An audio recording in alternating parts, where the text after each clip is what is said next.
और महालक्ष्मी सेल्स आपके लिए तैयार है लेटेस्ट कंज्यूमर अप्लायंसेस के साथ। Branded air conditioners, best brands, best offers के साथ आपके लिए अवेलेबल है महालक्ष्मी सेल्स में। एयर कूलर्स जो आपके पूरे घर में ठंडी हवा से आपके दिन को और खुशनुमा बनाए। Single door refrigerator, double door refrigerators, inverter battery, deep freezers, विजी cooler, LED televisions, semi and fully automatic washing machines, water purifier, RO plus UV, आटा चक्की, water dispensers, water coolers, mini refrigerators, सभी appliances बेस्ट ब्रांड्स के best offers के साथ आपके लिए available है Mahalakshmi sales में।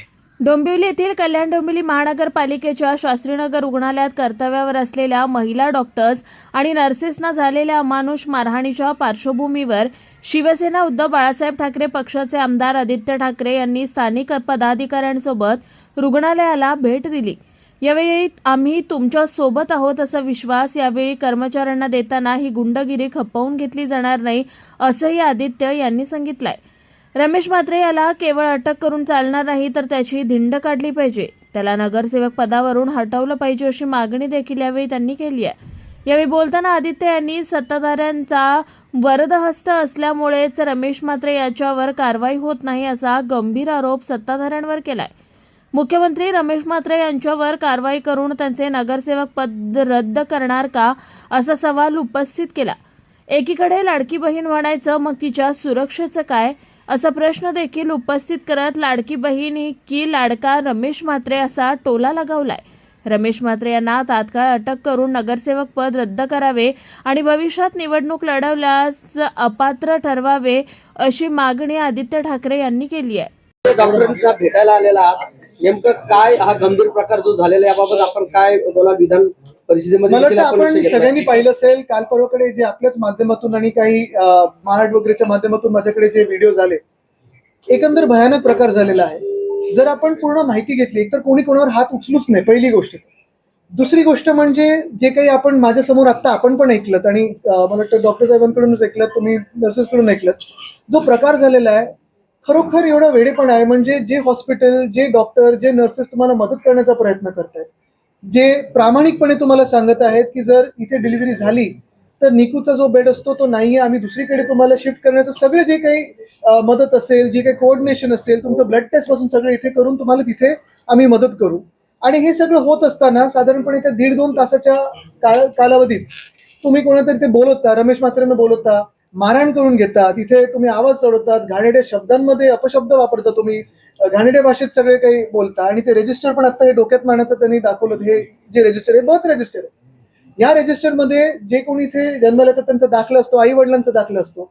आपण पाहिलं असेल आता ठीक आहे 2026 साल झालं म्हणजे 6 वर्ष निघून गेली, पण 19-20 साली अनेक लोक जिथे रस्त्यावर उतरायला किंवा हे जे डॉक्टर्स किंवा नर्सेस हे जे सेवा करून घरी यायचे, त्यांना घरी घ्यायला घाबरायचे, स्वतःच्या सोसायटीमध्ये यायला घाबरायचे, तेव्हा या लोकांनी हिंमत दाखवलेली आहे आणि देवासारखं उतरून लोकांची मदत केलेली आहे। अनेकदा आपण पाहतो, अनेकदा आपण बोलत असतो की देवाला आपण घाबरतो, गॉड फिअरिंग आहोत, पण तसं जर पाहायला गेलं आणि हे आम्ही नेहमीच म्हटलेलं आहे की इथे तुमच्या जीवनामध्ये जर तुम्हाला काही गंभीर जखम झाली, काही आजार झाला तर देवाकडे तर आपण आशीर्वाद किंवा प्रार्थना करतोच, पण जे इथे हॉस्पिटलमध्ये येऊन किंवा डॉक्टरकडे जाऊन तुम्ही जेव्हा जे त्यांच्याकडून औषध घेता ते देवासारखंच असतं ना इंटरव्हेन्शन। आणि आज आपण पाहतोय की रमेश म्हात्रे सारखा माणूस येऊन हात उचलतो, आरडाओरडा करतो, शिव्या देतो, मारामारी करतो आणि असंच सगळं सुट्टं मोकळं रान त्याला मिळालेलं आहे। हे योग्य नाहीये। मुख्य गोष्ट हीच आहे, आज आम्ही अधिवेशनात पण हीच मागणी केलेली आहे, मुख्यमंत्र्यांना जर कदाचित त्यांना वाटत असेल पण करता काही येते का, कारण कदाचित त्यांच्यावर वरतून प्रेशर असेल, पण कुठेही राजकीय स्टेटमेंट न करता मला वाटतं माझी मागणी ही साफ आहे, स्पष्ट आहे। मुख्यमंत्री जे आपल्या राज्याचे गृहमंत्री पण आहेत, कारण आपण अनेकदा बोलतो लाडकी बहीण आम्ही योजना आणली, आम्ही ते महिला दिनाला खूप काही बोलत असतो, मग परत काय परवा महिला शेतकऱ्यांसाठी कायदा आणलेला आहे, पण आज आपण पाहिलं महिला डॉक्टरवर, आणि महिला असो किंवा पुरुष असो कुठच्याही डॉक्टरवर हात उचललेला आहे। जी महिला डॉक्टर उलट समजवायचा प्रयत्न करते तिच्यावर हात उचललाय, नर्सवर हात उचललेला आहे। आमची मागणी स्पष्ट आहे, ज्यांच्यावर FIR झालेले त्यांनी जे त्या CCTV मध्ये दिसलेले आहेत आणि ज्यांची नावं हे नर्सेस किंवा डॉक्टर्स तुम्हाला देतील त्यांच्यावर फक्त FIR नाही तर अटक होणं गरजेचं आहे। अटक करून त्यांची परेड काढणं गरजेचं आहे की हे पुन्हा एकदा कुठच्या या शहरात घडू नये। आणि तिसरी गोष्ट आणि सगळ्यात महत्वाची म्हणजे रमेश म्हात्रेंचं नगरसेवक पदावरनं बरखास्त करून त्यांना निवडणूक लढण्यापासून बंदी टाकली पाहिजे, नाहीतर नुसतं काही बोलण्याला, आश्वासनाला आणि स्टेटमेंट्सना काही अर्थ राहणार नाही. आज आपण पाहतोय, कदाचित आपण उद्या हे विसरून जाऊ, दुसरं कुठचं तरी विषय येईल पत्रकारांमध्ये किंवा आमच्यामध्ये राजकारण्यांमध्ये वेगळा विषय येईल. पण ह्या डॉक्टर्सना जो मनस्ताप झालेला आहे, जो ट्रॉमा झालेला आहे, हे त्याच्यातून बाहेर कसं येणार? आणि दुसरं म्हणजे हे परत परत होण्यापासून आपण कसं थांबवणार? आपण ठीक आहे म्हणत असतो की कायदा आणू आम्ही, कधी लॉयर्ससाठी बोलतो, कधी डॉक्टरसाठी बोलतो की कोणी याच्यावर हात उचलणार नाही, कोणी असं नाही होणार, तसं नाही होणार. पण हे सगळं घडल्यानंतरच कशाला?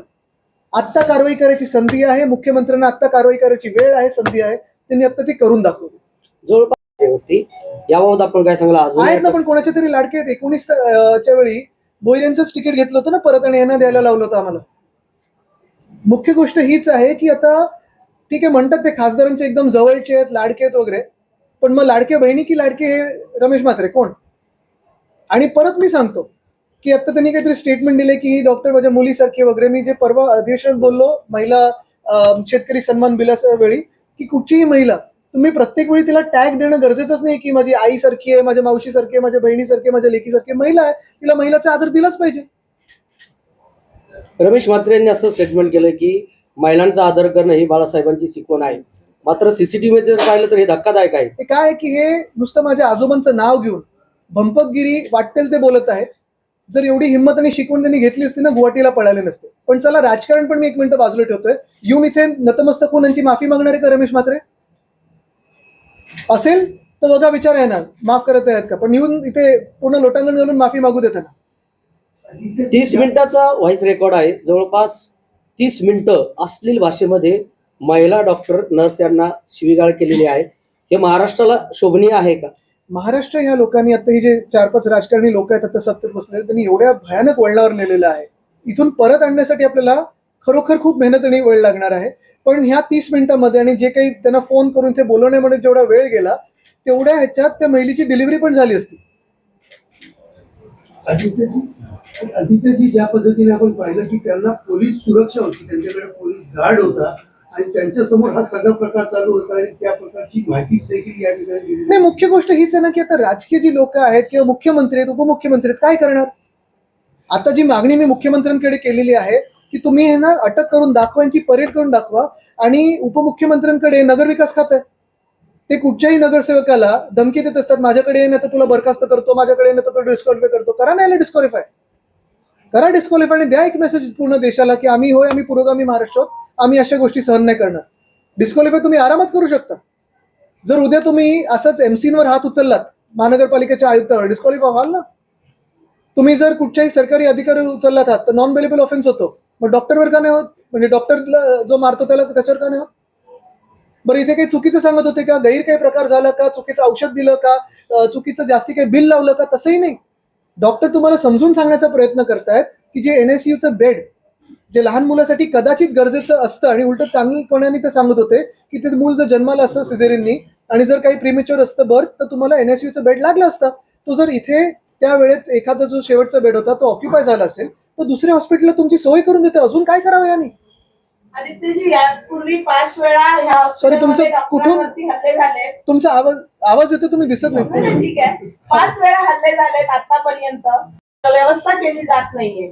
आता एक तुम्ही पाहिलं असेल, म्हणजे आता थोडा विषय पुढे नेतो मी. 2 वर्षापूर्वी अनेक ठिकाण, म्हणजे मला वाटतं छत्रपती संभाजीनगर असेल, नांदेड असेल, नागपूर असेल, या 3 मेडिकल कॉलेजमधून बातम्या आल्या होत्या की लहान मुलांचा मृत्यूदर वाढत चाललेला आहे. मी 3ही ठिकाणी गेलो होतो. माझ्यासोबत अंबादास दानवेजी होते आणि आम्हाला हेच त्यावेळी जे काही त्या तिकडच्या डीननी सांगितलं होतं. पहिलं तर मी डीनना सांगितलं की आम्ही तुमच्यावर आरोप करायला आलो नाही, तुमच्यावर आक्षेप घ्यायला आलो नाही, तुमच्याकडून समजून घ्यायला आलोय की सरकार किंवा शासन कुठे कमी पडतं आणि आम्ही काय आवाज उचलला पाहिजे. तेव्हा आम्हाला हेच सांगितलं गेलं होतं की अनेक ठिकाणी छोटे छोटे विषय आहेत, जे मेडिकल कॉलेजेसचे असतील, हॉस्पिटलचे असतील. आज पण अनेक तुम्ही पाहिलं असेल घोषणा झालेली आहे की आता नर्सिंग कॉलेज इथे होणार आणि तिथे होणार. पण आज पण रेसिडेंट डॉक्टर्स यांचं स्टायपेंड वाढवलेलं आहे का? आज तुम्ही कुठच्याही शासकीय मेडिकल कॉलेजमध्ये जा किंवा मेडिकल हॉस्पिटलमध्ये जा, तुमच्या शासकीय हॉस्पिटलमध्ये जा, जे औषधं मिळायला पाहिजेत ते त्या लिस्टवरची औषधं तुम्हाला ते वेळेवर मिळतात का? आणि म्हणून जर मिळत नसतील म्हणून तुम्हाला बाजूच्या दवाखान्यात किंवा एखाद्या केमिस्टकडे पाठवायला लागतं.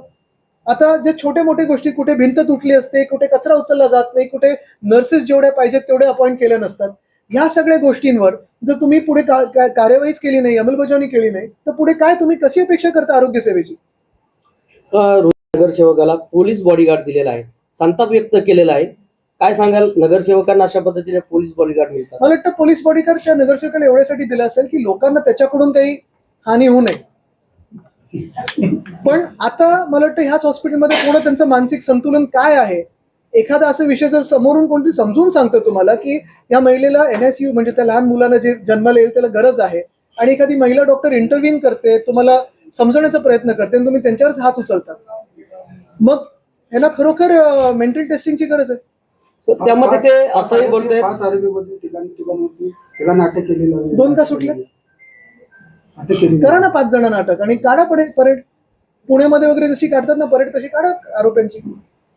आदित्यजी लोकशाहीचं राज्य राहिले का या राज्यामध्ये? आदित्यजी हा. आज अधिवेशनात आवाज उचलला त्या प्रकारे हे जे चाललेलं आहे एकंदरीत कसं पाहताय? आणि आज आम्ही यापुढे- स्थगन प्रस्ताव देखील आम्हाला आरडाओरडा करून हक्कानी मागून घ्यायला लागला, तरी देखील तो अध्यक्षांनी नाकारला होता. दुर्दैवाची गोष्ट हीच आहे की अशा विषयांना वाव मिळतोय का? आता आम्ही आंदोलन करतोय, सगळं काही करतोय.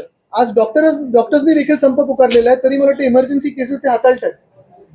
आणि हेच डॉक्टर्स आहेत, मी तुम्हाला परत एकदा आठवण करून देतो, कोविडच्या काळी असेल किंवा आत्ता असेल, आपत्कालीन स्थितीत असेल किंवा आत्ता असेल, दिवस रात्र कधी तुम्ही 24 तास फोन केला तरी असतात.